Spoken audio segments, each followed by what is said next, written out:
Hello students. So today I will discuss about the family description. जैसे कि हम लोगों ने अभी मॉर्फोलॉजी में सारे टर्म्स डिस्कस किए कि वेजिटेटिव पार्ट क्या होते हैं और रिप्रोडक्टिव पार्ट क्या होते हैं। उन्हीं में हम लोग आगे डिस्कस करते हैं फैमिली डिस्क्रिप्शन में। आपके सिलेबस में नीट के अंदर जो एग्जाम में क्वेश्चंस आते हैं वो इस फैमिली डिस्क्रिप्शन से आते हैं और वो फैमिली डिस्क्रिप्शन में सारी मॉर्फोलॉजी रिवाइज हो जाती है। तो अगर आपने मॉर्फोलॉजी के सारे वीडियोस प्रॉपर देखे होंगे तो यहाँ पे आपको स्टार्टोलॉजी में आपको पहले से आइडिया होगा कि इसका क्या मतलब होगा। और हमें जो डिस्कस करना है वो फैमिलीज हैं, only 3 family. Most important family that is papilionaceae, that is subfamily of this लेग्यूमिनोसा।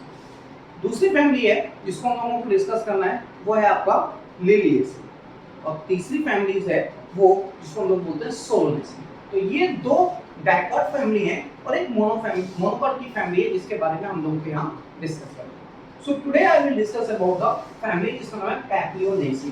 तो सबसे पहले किसी भी पर्टिकुलर फैमिली के फीचर्स को आइडेंटिफाई करते हैं। सबसे पहले क्या करते हैं, किसी भी पर्टिकुलर फीचर्स को आइडेंटिफाई करते हैं जिनको हम लोग बोलते हैं डिस्टिंग्विश फीचर्स। वो सारे डिस्टिंग्विश फीचर्स की आइडेंटिफिकेशन पे we will describe the family. हम उस फैमिलीज को डिस्क्राइब कर सकते हैं।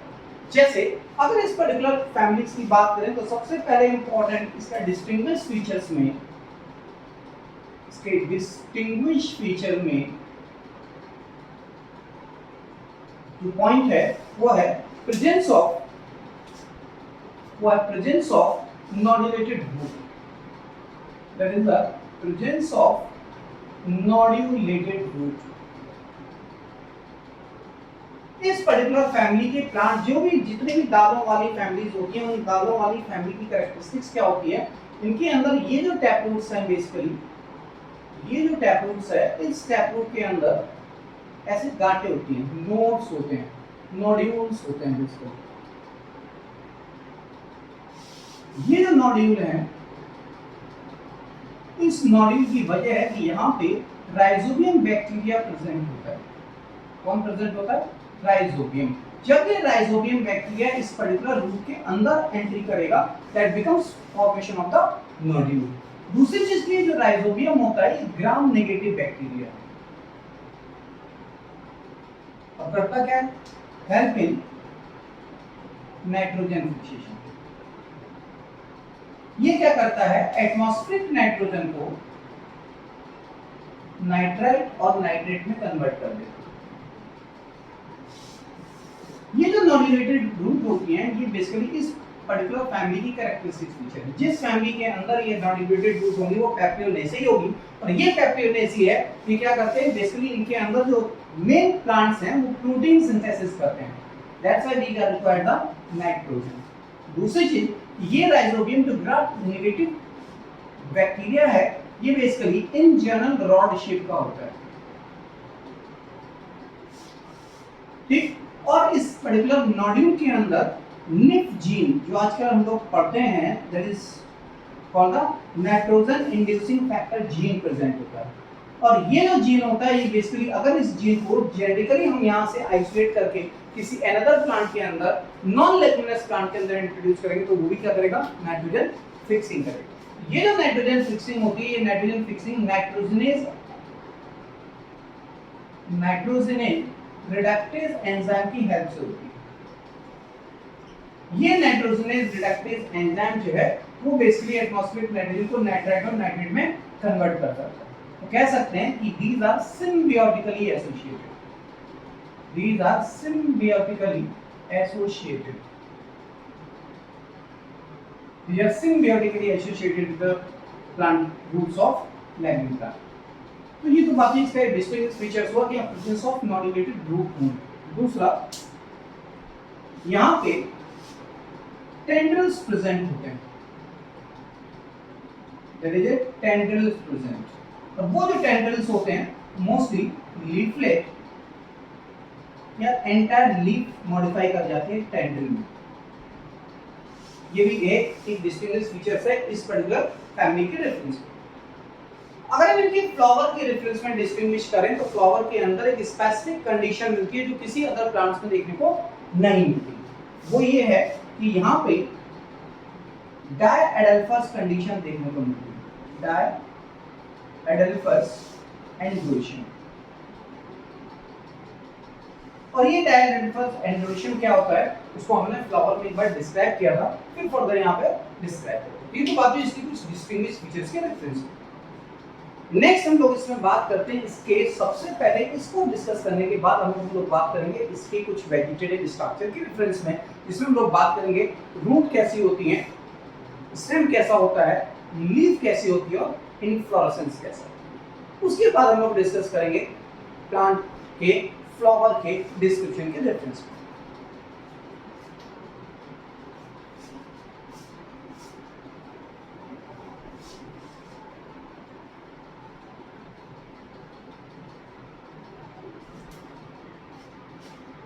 तो यहां पे जो वेजिटेटिव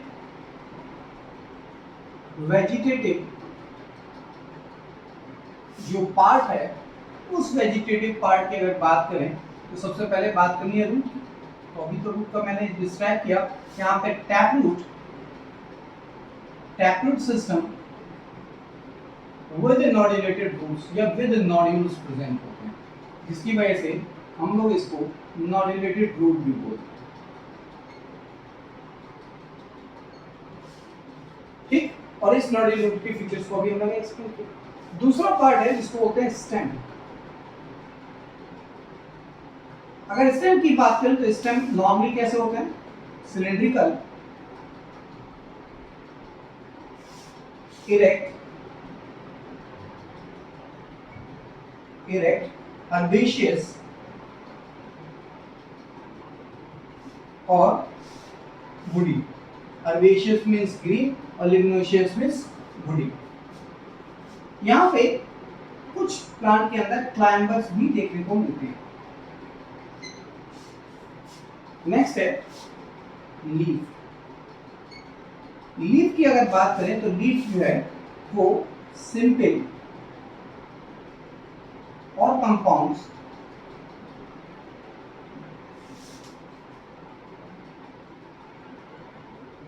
कॉलाइन और रेमल। जो स्टेम बॉर्न लीफ होती है उनको बोलते हैं रेमल, और जो ब्रांच बॉर्न लीफ होती है उनको बोलते हैं, सॉरी जो स्टेम बॉर्न लीफ होती है उनको बोलते हैं कॉलाइन, और जो ब्रांच बॉर्न लीफ होती है उनको बोलते हैं रेमल। इनको बोलते हैं ब्रांच बॉर्न, इनको बोलते हैं stem born. Stem born leaf that is called कॉलाइन और रेमल। ये दोनों ऐसे वर्ड हैं जो किसी भी पर्टिकुलर फैमिली को डिस्क्राइब करने के लिए आप वहां पे यूज कर सकते हैं। दूसरी चीज यहाँ वेनेशन की अगर बात करें तो जो वेनेशन होता है वो रेटिकुलेट होता है, क्योंकि ये फैमिली कैसी है, डायकोट। यहाँ पे रेटिकुलेट वेनेशन प्रेजेंट। ये तो बात हुई वेजिटेटिव पार्ट की, रूट स्टेम लीफ, और एक और है उसको बोलते हैं इनफ्लोरेसेंस। यहाँ पे जो इन्फ्लोरेसेंस होता है in general racemose type of inflorescence होता है, जिसको हम लोगों ने मॉर्फोलॉजी में डिस्कस किया था। वो पर्टिकुलर फ्लावर जिनके अंदर इन्फ्लोरेसेंस एक्सिस की ग्रोथ इनडिटरमिनेट हो, जिनके अंदर flower are arranged in acropetal manner, जैसे ऊपर की तरफ फ्लावर छोटे और न्यू और नीचे की तरफ flower old and big size के। ये तो बात हुई इस वेजिटेटिव पार्ट की difference. Next we will discuss about the flower disc. इस फ्लावर को एक्सप्लेन करने से पहले आपको एक और चीज पता होनी चाहिए, जो ये बना हुआ है इसको हम लोग बोलते हैं फ्लावर डायग्राम, ये फ्लोरल डायग्राम।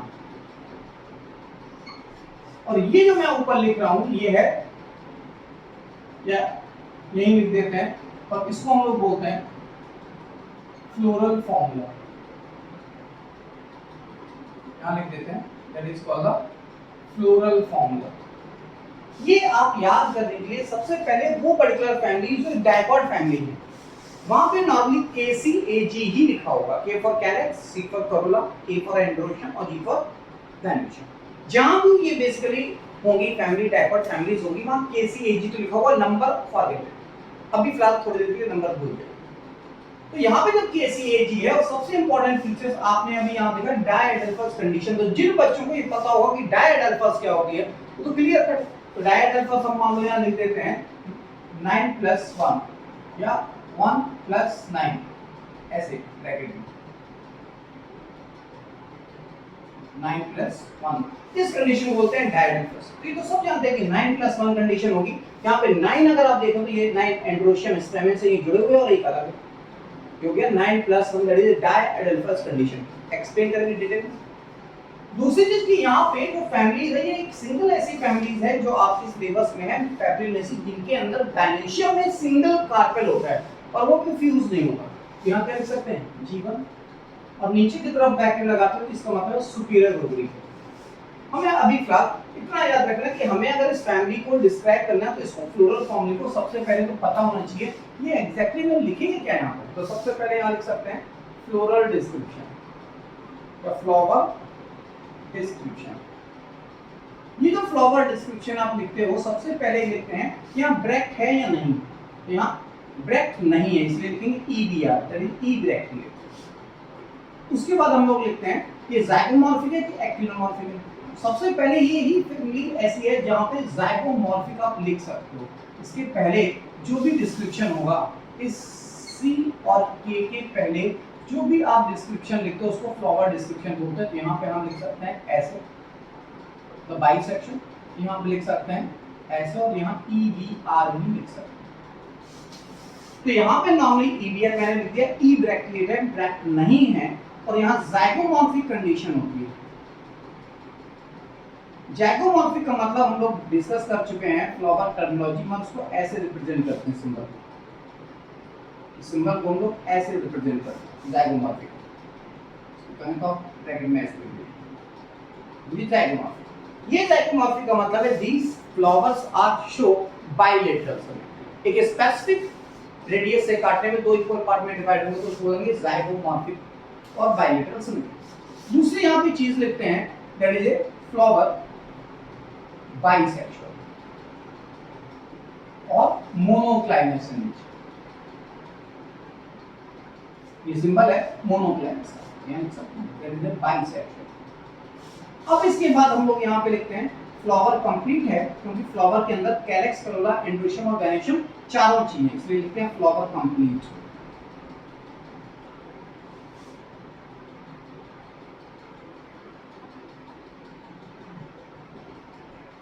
दूसरी चीज लिखते हैं फ्लावर रेगुलर है क्योंकि कैलेक्स के बाद करोला है और करोला के बाद एंड्रोशियम और एंड्रोशियम के अंदर की तरफ बनी है टीएस ऑफ गायनेशियम। नेक्स्ट है यहाँ पे फ्लावर में ओवरी की पोजीशन। तो ओवरी जो है वो कैसी है, हाइपोगाइनस,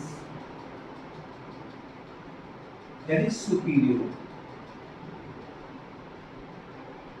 ये तो वो पार्ट हुआ जो इस फ्लोरल फॉर्मूले में के पहले सब लिखा है, उतनी इंफॉर्मेशन हम यहाँ पे फ्लावर डिस्क्रिप्शन में चूज करते हैं, यहाँ लिखते हैं इसको। अब इसके बाद हम लोगों को एक एक करके बात करनी है उस फ्लोरल पार्ट की जिसको हम लोग एसेंशियल और नॉन एसेंशियल डिस्क्राइब करते हैं। तो सबसे पहले हम लोग यहाँ पे जो फ्लावर डिस्क्रिप्शन में नेक्स्ट डिस्कशन करेंगे वो है किसका, कैलेक्स का। वो है आपका कैलेक्स का। अगर यहाँ कैलेक्स लिख रहे हैं तो ये जो कैलेक्स है सबसे पहले के से रिप्रेजेंट करते हैं कैलेक्स को, और इस के अंदर नंबर ऑफ सेपल्स कितने हैं, 5 हैं। अगर यहाँ नंबर ऑफ सेपल 5 है तो यहाँ ब्रैकेट में लिखेंगे और इसके आगे ब्रैकेट लगा देंगे। 5 नंबर्स लिख करके और इसके सराउंडिंग ब्रैकेट लगा देंगे। तो यहाँ के लिख करके हम लोग भी नंबर ऑफ ब्रैकेट्स ऐसे ब्रैकेट लगा दिए और नंबर लिख दिए 5। इसका मतलब है नंबर ऑफ सेपल 5, गेमोसेप्लस, क्योंकि क्या लगा हुआ है ब्रैकेट, इसलिए गेमोसेप्लस। तीसरी चीज क्या है कि यहाँ पे जो एस्टिमेशन है, वो एस्टिमेशन नॉर्मली वॉल्वेट या इम्ब्रिकेट देखने को मिलता है। वॉल्वेट और इम्ब्रिकेट एस्टिमेशन देखने को मिलता है। और कोई यहाँ पे डिस्क्रिप्शन इसके बारे में नहीं दिखाई दे रहा, ना ही हम लोग लिख सकते। नेक्स्ट है, इसको बोलते हैं करोला। ये जो करोला है, इस करोला को अगर डिस्क्राइब करें तो करोला की बात ये होती है कि करोला को हम लोग C से रिप्रेजेंट करते हैं, लेकिन यहाँ पे जो स्पेसिफिसिटी है यहाँ लिखते हैं C1 + 2 + 2। इस तरीके के करोला के लिए हम लोग कह सकते हैं कि नंबर ऑफ पेटल 5, पॉलीपेटलस क्योंकि ब्रैकेट यहाँ लगा है, और इस कंडीशन को हम लोग बोलते हैं वैक्सिलरी, तब इसको बोलते हैं पैप्लियोनेशियस टाइप ऑफ करोला। तो क्या बोलेंगे? Papilionaceous type of corolla, papilionaceous type of corolla. ये जो C1+1+2 लिखा है, C1+2+2 लिखा है, इसमें ये क्या है? स्टैंडर्ड। दो क्या है? विंग। और ये दो क्या है? कील। यहाँ पे जो विंग स्टैंडर्ड है वो single standard, largest petal. This is 2 wings and this is 2 कील और कैराइना। तो यहाँ पे जो हो गया करोला, और एस्टिवेशन जो होगा यहाँ पे, aestivation which is a descending imbricate estivation, descending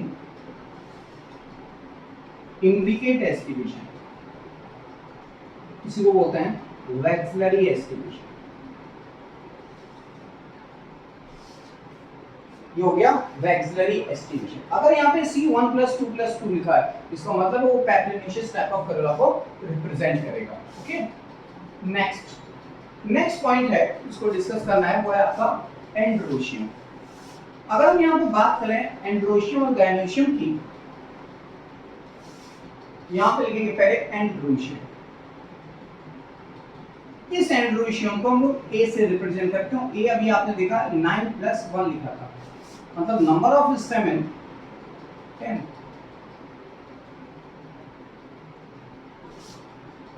Diadelphous. Anther is Diathecus tetrasporangiate. Anther, Diathecus and tetrasporangiate. And tetrasporangiate. Next, यहाँ पे Diadelphous कंडीशन होती है। जो एंड्रोशियम की कंडीशन है वो इंपॉर्टेंट पॉइंट है, डायएडेल्फस। पहले डायएडेल्फस कंडीशन। डायएडेल्फस में पहले एडेल्फस का मतलब पता होना चाहिए, और डायएडेल्फस को यहां लिखना चाहें लिख सकते हैं the filament fused to form a 2 bundle and anther are free.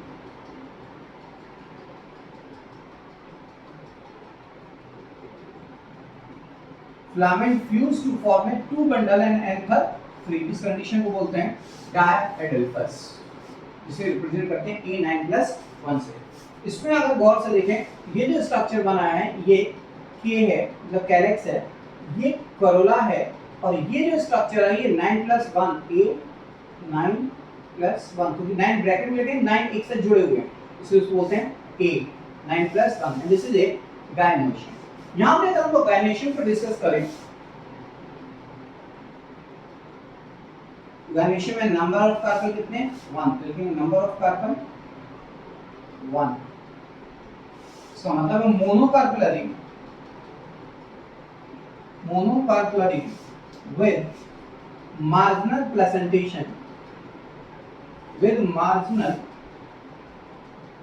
placentation,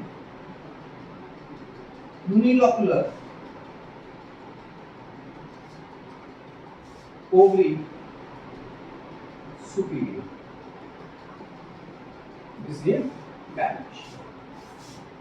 okay, अब अगर यहाँ बात करें तो 2 पॉइंट हैं, बहुत इंपॉर्टेंट नहीं है लेकिन लिख सकते हैं। एक है फ्रूट और दूसरा है सीड। एक है फ्रूट और दूसरा है सीड। फ्रूट वो होता है लेग्यूम, और कहीं कहीं पे पॉड होता है। दूसरा है सीड। यहाँ पे जो सीड होते हैं वो नॉन एंडोस्पर्मिक सीड होते हैं, नॉन एंडोस्पर्मिक सीड।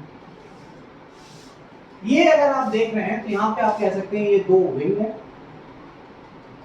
ये एक वैक्सिलम या स्टैंडर्ड है, और ये 2 कील और कैराइना, इसको बोलते हैं कैराइना। अगर इसकी बात करें तो क्या पढ़ना है? करीना। यहाँ कह सकते हैं गालोन क्या होती है? करीना, याद रहेगा। ठीक है, कील है बेसिकली। इस एक्सिस को बोलते हैं मदर एक्सिस, जहाँ पे बेसिकली प्लेसेंटा से अटैचमेंट होता है उसको बोलते हैं मदर एक्सिस। अब हम लोग बात कर रहे हैं ये जो स्ट्रक्चर्स बना हुआ है इसको हम लोगों ने 2 बार 3 बार डिस्क्राइब कर चुका है, इसको हम एक्सप्लेन करेंगे। जैसे ये फ्लोरल डायग्राम, हर किसी फैमिली का एक स्पेसिफिक फ्लोरल डायग्राम है जो वहाँ पे नंबर ऑफ कैरेक्टर्स को, एस्टिवेशन को, नंबर ऑफ करोला को, उसके एस्टिवेशन को और इस पर्टिकुलर स्टेमस के नंबर्स को एक्सप्लेन करते हैं। और यहाँ पे टीएस ऑफ गायनेशियम को भी एक्सप्लेन या प्लेसेंटा को एक्सप्लेन किया जा सकता है, बात याद रखिए। दूसरी चीज है जिसके बारे में बहुत डिटेल में आपको पता होना चाहिए, वह है फ्लोरल फॉर्मूला। इस फ्लोरल फॉर्मूला को अभी मैंने स्टार्ट करने से पहले बोला कि यहाँ पे KCAG लिखा होगा, तो इसका मतलब है वो आप यहाँ दो ही फैमिली है, वो है पैप्लियोनेसी और सोलोनेसी। अगर पैप्लियोनेसी और सोलोनेसी के आपको कुछ फीचर्स भी याद हो गए तो आप with the help of floral formula आप डिफाइन कर सकते हो कि किस पर्टिकुलर फैमिली का ये एग्जांपल है। यहाँ पे अगर बात करें तो यहाँ सबसे पहले तो नंबर्स में 5 ही दिखाई दे रहे हैं, यहाँ भी 5 है, यहाँ भी 5 है, ये 5 ब्रैकेट में है और यहाँ भी जो 5 है C, यहाँ लिखते हैं 1 + 2 + 2, इसको लिखते हैं 9 + 1, इसको लिखते हैं 1 and 8। इसके पहले का जो डिस्क्रिप्शन होता है जैसे यहाँ लिखा था बाइसेक्सुअल, यहाँ लिखा था ज़ाइगोमॉर्फिक और यहाँ लिख सकते हैं ईवीआर। ये है आपका floral formula. In this floral formula this is bisexual. In this floral formula you cannot differentiate, you cannot identify the estimation। इसको देख के estimation पता लग सकता है, इससे estimation पता नहीं लग सकता। इससे ओवरी की पोजीशन पता लग सकती है, गायनेशियम का प्रेजेंटेशन या टीएस ऑफ गायनेशियम की प्रेजेंटेशन के बारे में पता नहीं लग सकता। यहाँ कुछ चीजें याद रखनी पड़ेंगी। With the help of floral formula you cannot define the estimation, TS of ovary, और यहाँ पे कहना चाहिए कि जो estimation है कैलेक्शन करो लगा उसको भी आप एक्सप्लेन नहीं कर सकते। ये तो बात थी इस पर्टिकुलर डिस्क्रिप्शंस में पैप्लियोनेसी के रेफरेंस। अब आपको क्या करना है, इनके अंदर कुछ इकोनॉमिक इंपॉर्टेंट के प्लांट्स हैं जो आपको याद रखना है। That is economic importance. ये इकोनॉमिक इंपॉर्टेंस में कुछ प्लांट हैं जो मिनिमम आपको याद रखने हैं, वो एग्जांपल्स आपको याद रखने हैं जो कहीं ना कहीं आपके इस पर्टिकुलर एनसीईआरटी में मेंशन है इन दिस फैमिली। वैसे तो आपको मैक्सिमम एग्जांपल्स याद होने चाहिए, कुछ एग्जांपल्स हैं जो मैं यहाँ पे आपको एक्सप्लेन करता हूँ। पहला प्लांट है इसको हम लोग बोलते हैं ब्लैक ग्राम, जिसको बोलते हैं साइसर एरेली।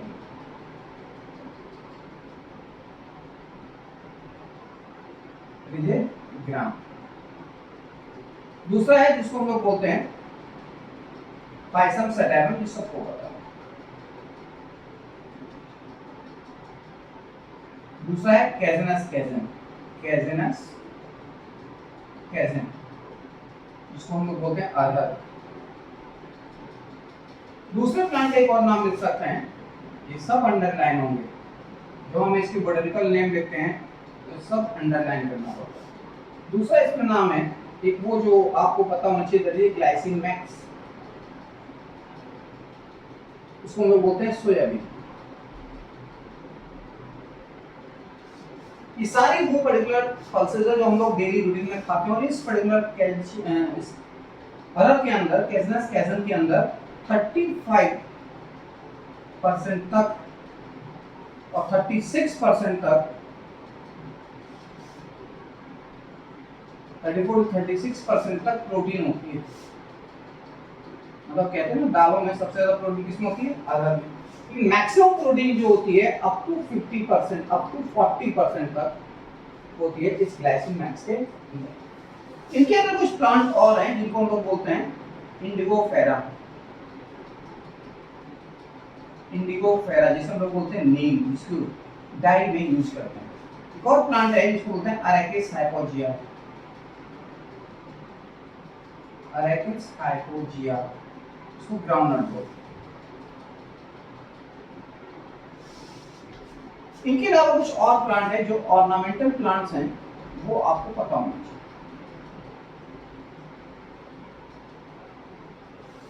तो कुछ प्लांट्स जो है जो आपको याद हो सकते हैं, जो मिनिमम आप डेली रूटीन में देखते हैं, उनको तो मिनिमम आपको पता ही होना चाहिए।